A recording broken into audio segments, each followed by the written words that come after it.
I still remember the first time I realized my life wasn't going to be the simple, quiet story I thought it was. My name's Jason Miller, and at 28 years old I figured I'd seen my share of ups and downs, but nothing prepared me for the year that hit me like a freight train. I was sitting in my old Chevy on a rainy Tuesday morning, staring out at the empty parking lot of the diner where I worked, when I got the first text that changed everything, and I mean everything. It wasn't a long message, just a few words. "We need to talk. Emily."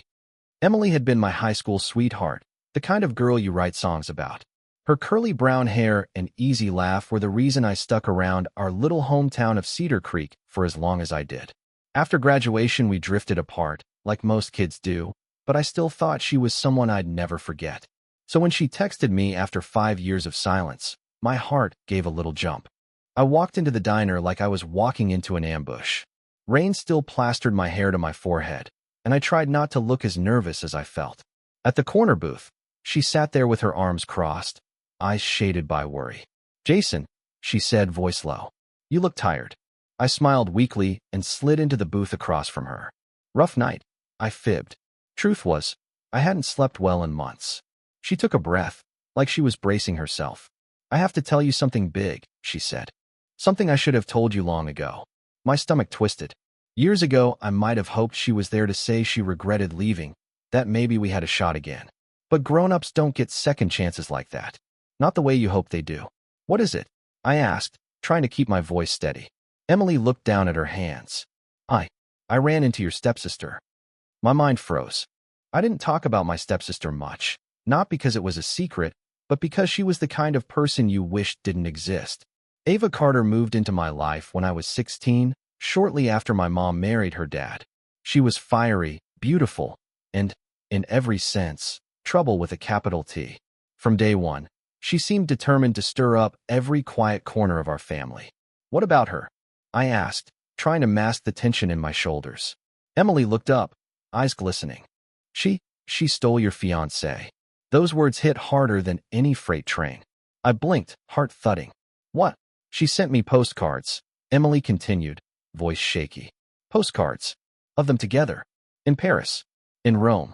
In Fiji. She's rubbing it in, and she's loving every second of it." I felt like the wind had been knocked out of me. My fiancée, Mia, the woman I had proposed to 6 months ago, the woman I trusted with every piece of my heart, was with my stepsister, in places I'd always dreamed of taking her. And now, apparently, they were both celebrating it online like it was some sort of trophy. Why would she do that?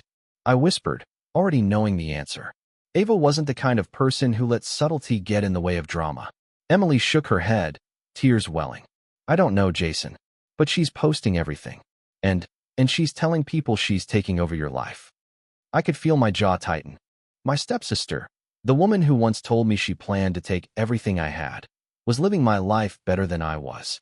While I worked double shifts to support my mom after my dad died, she was jetting around the world with the woman I was supposed to grow old with. The diner's bell jingled behind me, and I barely registered it. I was miles away, staring at the swirl of coffee in my cup. Emily put a hand on mine. "I'm so sorry, Jason."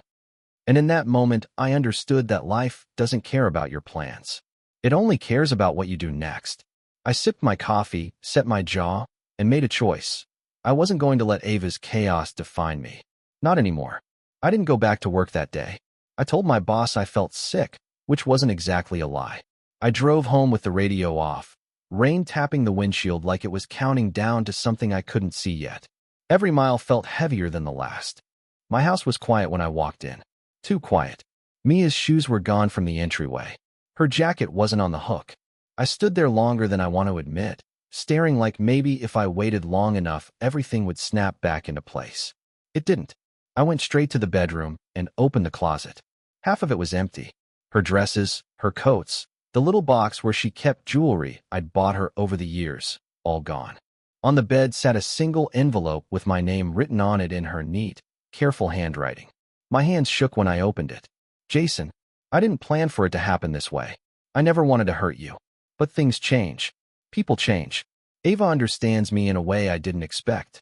I need to follow what feels right. Please don't try to contact me. I hope one day you'll understand." That was it. No apology. No explanation worth a damn. Just a clean cut, like our years together were something you could trim away and toss in the trash. I sank down on the edge of the bed and laughed. Not because it was funny, but because if I didn't laugh, I might have broken something I couldn't fix. My phone buzzed. A notification. I already knew what it was before I looked. Ava had tagged Mia in a photo. The two of them standing on a beach, arms around each other, drinks in hand. Ava was smiling straight into the camera, that familiar sharp grin on her face. The caption read, "New beginnings feel amazing." I shut the phone off and threw it onto the couch. That night, I didn't sleep. I lay on my back staring at the ceiling, replaying every moment I'd ever shared with Mia, trying to find the exact point where I lost her. Somewhere between trusting too much and assuming loyalty was permanent, I guessed. By morning, anger had replaced the shock. Not the loud, reckless kind. The quiet kind that settles in your chest and refuses to leave. I drove to my mom's place just after sunrise. She answered the door in her robe, eyes widening when she saw my face. "Jason, what's wrong?" I stepped inside and closed the door behind me. "It's Ava," I said. She did exactly what she promised. Mom sat down slowly at the kitchen table. She already knew. Or at least, she wasn't surprised. "She's always been difficult," Mom said carefully. "That's one word for it," I replied. "She took Mia. She's parading it around like a win." Mom pressed her lips together. "Your stepfather won't approve of this." I shook my head. Ava doesn't care about approval. She cares about control. As if on cue, my phone buzzed again. A text this time. "Ava, heard you found out." Small world, huh? I stared at the screen, my heart pounding. "Ava, don't worry. I'll take good care of her. Better than you ever could." I typed out a dozen responses and deleted them all. Finally, I wrote nothing. Silence felt like the only move that didn't give her what she wanted. But deep down, I knew this wasn't over. Ava never stopped once she started. And something told me she wasn't just after Mia. She was after everything I had left. I moved out of the house 2 days later. Not because I couldn't afford it, but because every wall felt like it was closing in on me. Every room had her fingerprints on it.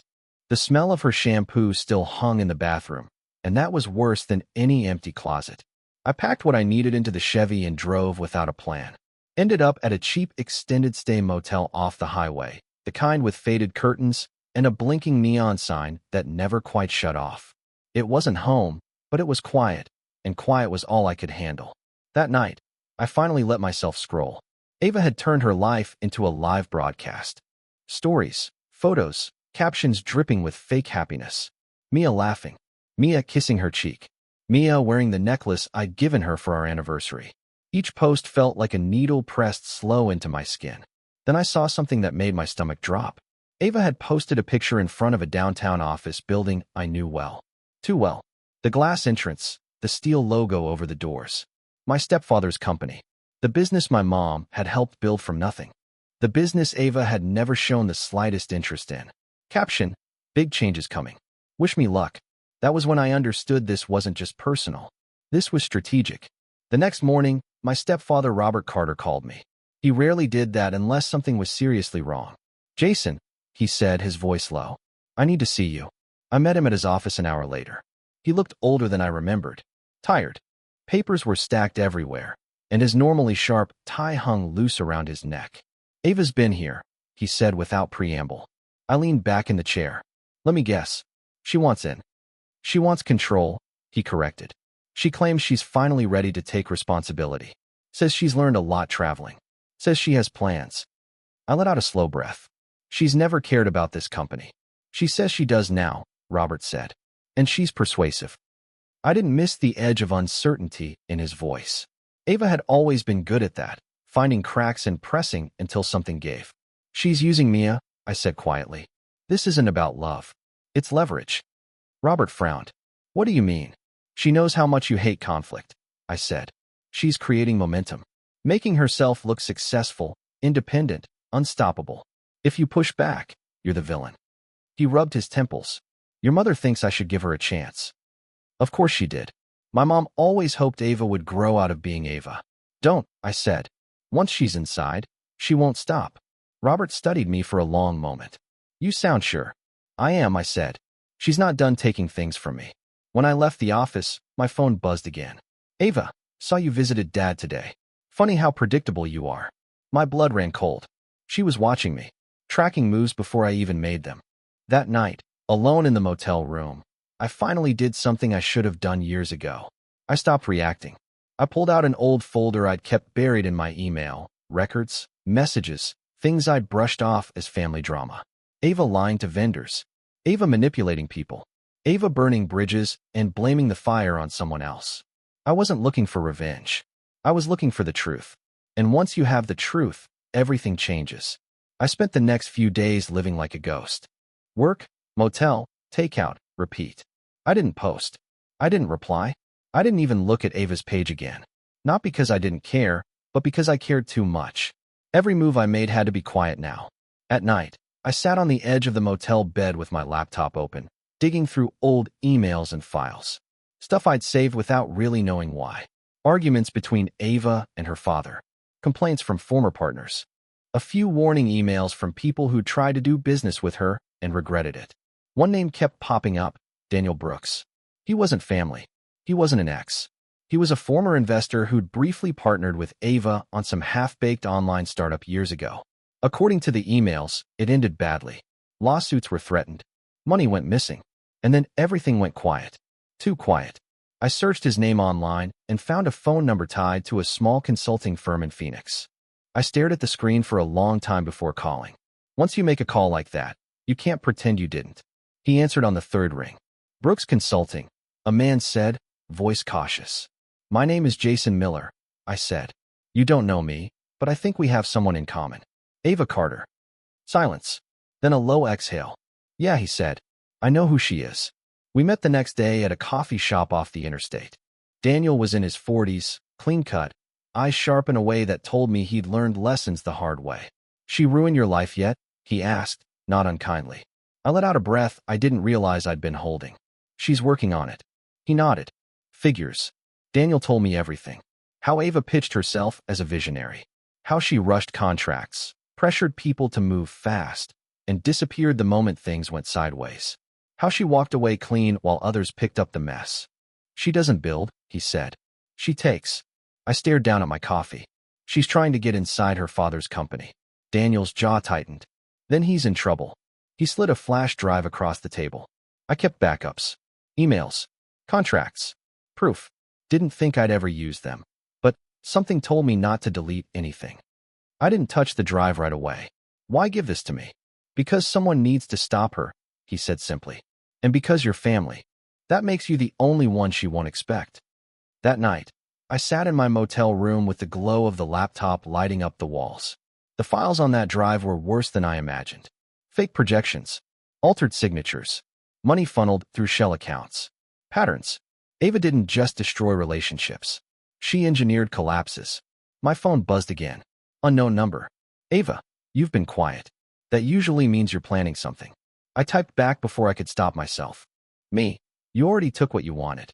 Why keep pushing? The reply came instantly. Ava, because watching you break is the point. I stared at the message, my hands steady for the first time in weeks. That was the moment I stopped feeling like a victim. I wasn't going to break. And Ava had no idea how much she'd already exposed herself. By the 5th week, the anger had burned down into something colder. Sharper. I wasn't reacting anymore. I was calculating. I went back to Robert's office, this time unannounced. His assistant looked surprised, but she waved me through. He was standing by the window when I walked in, phone pressed to his ear, voice tight. He hung up and turned to me. She's moving fast, he said. Too fast. Ava? I asked. He nodded. She wants signing authority. Says she needs flexibility. Says it's temporary. I stepped closer and set my phone on his desk. Before you say yes to anything, I said, I need you to look at something. I showed him a few emails. Nothing explosive at first. Just enough to make him uneasy. His eyes scanned the screen, brow furrowing. Where did you get these? He asked. People she's burned. I replied. This isn't personal, Robert. It's a pattern. He leaned back in his chair, silent for a long time. Your mother believes she's finally growing up. I know, I said. And Ava knows that too. He sighed. If I push back, she'll accuse me of not trusting her. That's the trap, I said. So don't push back. Stall. He looked at me sharply. Stall how? Give her responsibility without control, I said. Let her talk. Let her perform. but don't sign anything permanent. Robert nodded slowly. You've thought this through. I had to, I said. She forced me to. That evening, I got a message from Mia. The first one since she left. Mia, are you okay? I stared at the screen, heart thumping. Part of me wanted to unload everything. Another part wanted to say nothing at all. Me, I'm surviving. 3 dots appeared, disappeared, then appeared again. Mia, Ava says you're trying to sabotage her. I almost laughed. Me, Ava says a lot of things. There was a long pause. Mia, she told me you were controlling, that you never believed in her. My chest tightened. Her. Not us. Not me. Me. I believed in you. That never changed. Mia didn't reply after that. The next day, Ava made her move. She posted a long message online about toxic family members and breaking free from people who can't stand to see you succeed. No names. No details. Just enough to point fingers without proof. People ate it up. Comments poured in. Support. Praise. Sympathy. But buried in the noise were a few quieter reactions.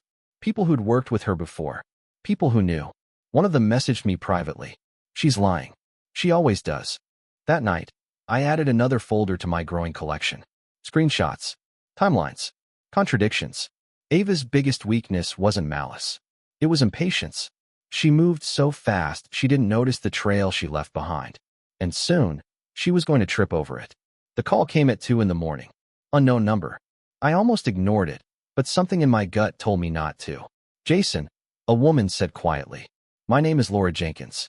I used to work for Ava. That was all it took to wake me up completely. We met the next afternoon in a small park on the edge of town. Laura looked nervous, eyes darting every few seconds like she expected Ava to step out from behind a tree. She didn't sit until I did. She lies like she breathes, Laura said. And she knows how to make you doubt yourself while she's doing it. I nodded. Why come to me now? Because she's about to do something big, Laura said. And people are going to get hurt. Laura had been Ava's assistant during one of her short-lived ventures. She told me how Ava pressured her to backdate documents, how she used emotional breakdowns to force compliance, how she blamed others when things fell apart. She's already setting up a fallback story, Laura said. If your stepfather's company collapses, she'll make sure it's not on her. That night, I drove to my mom's house. I hadn't planned to, but once the idea hit, I couldn't let it go. She opened the door and smiled, but the smile faded when she saw my face. She's going to ruin him, I said quietly. And when she does, she'll walk away clean. Mom sat down slowly. She's my daughter. I know, I said, but she's also dangerous. I showed her a fraction of what I had. Not everything. Just enough to crack the image she'd been protecting for years. Her hands trembled as she scrolled. This can't be real, she whispered. It is, I said. And if you don't help me slow her down, she's going to destroy this family. Mom didn't answer right away. When she finally looked up, her eyes were wet. What do you need from me? She asked. For the first time since all of this began, I felt something shift. The next week, Ava pushed harder. She demanded access to accounts. She scheduled meetings without permission. She talked about expansion like it was already approved. Robert stalled, just like we planned. Ava noticed. She cornered me in the parking garage one evening, heels clicking, smile sharp as glass. You think you're smart, she said, digging up old ghosts. I met her gaze. You should have buried them deeper. Her smile twitched. You won't win. I'm not trying to win, I said calmly. I'm trying to survive. She leaned in close. Then stay out of my way. As she walked off, I realized something important. She was scared. And Ava Carter only got scared when she knew the ground under her feet was starting to crack. By then, everything felt like it was moving in slow motion and fast at the same time. Ava was pushing, Robert was stalling, my mom was caught in the middle, and I was quietly connecting dots that Ava never thought anyone would bother to look at. Laura wasn't the last one to reach out. 2 days after our meeting, I got an email from a man named Kevin Morales. Subject line, you don't know me, but I know her. He used to be Ava's business partner in a logistics startup that lasted less than a year. According to him, she walked away with investor money just days before payroll was due. The company folded. Kevin spent 2 years paying off debts that weren't his. She told everyone I panicked, he wrote, that I sabotaged it. I stayed quiet because I was embarrassed. I won't stay quiet anymore. That made three people with similar stories. Same tactics. Same ending. I didn't feel satisfied. I felt sick. Ava wasn't just reckless, she was consistent. And consistency like that only ends one way if no one steps in. Robert called me into his office on a Friday afternoon and closed the door behind me. She wants a board vote, he said. Full authority. She's pushing hard. When? I asked. Monday. That gave us the weekend. I spent it assembling everything. Not into accusations. Not into a rant. Into a timeline. Dates. Transfers. Emails. Statements. Patterns that spoke for themselves. I didn't want emotion to win this. I wanted facts. Sunday night, Mia called. Hearing her voice after weeks of silence felt like reopening a wound that had just started to scab. She's unraveling, Mia said quietly. Ava, she barely sleeps. She's obsessed with your name. I closed my eyes. Why are you telling me this? Because I don't recognize her anymore, Mia said. And because I'm not sure I recognize myself either. There was a long pause.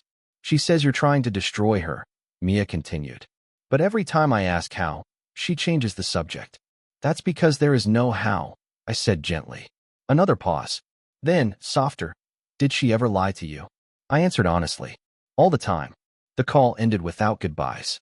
Monday morning, the boardroom was tense. Ava walked in like she owned the place. Confident, smiling, perfectly dressed. She hugged my mom, nodded at Robert, barely acknowledged me. Her presentation was polished.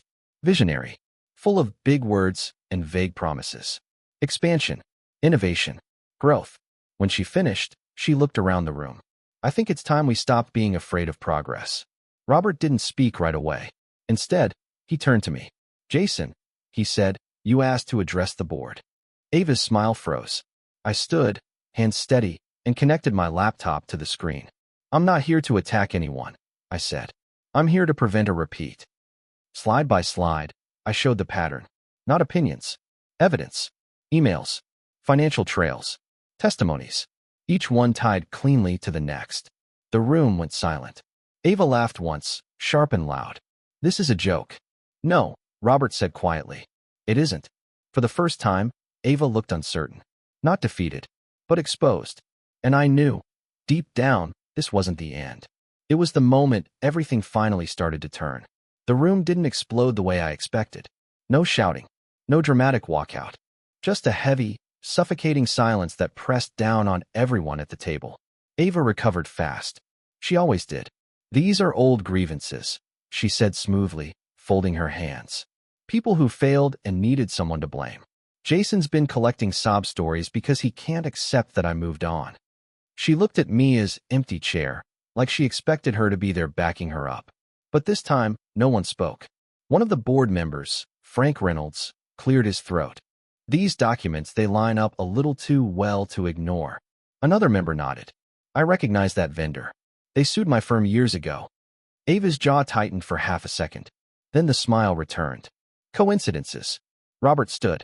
Slowly. His voice wasn't loud, but it didn't need to be. Ava, he said, I asked you for patience. You demanded control. She turned toward him sharply. Because you don't trust me. I trusted you with time, he replied. You wanted leverage. My mom hadn't said a word yet. She stared at the table, hands clasped, knuckles white. Then she looked up at Ava.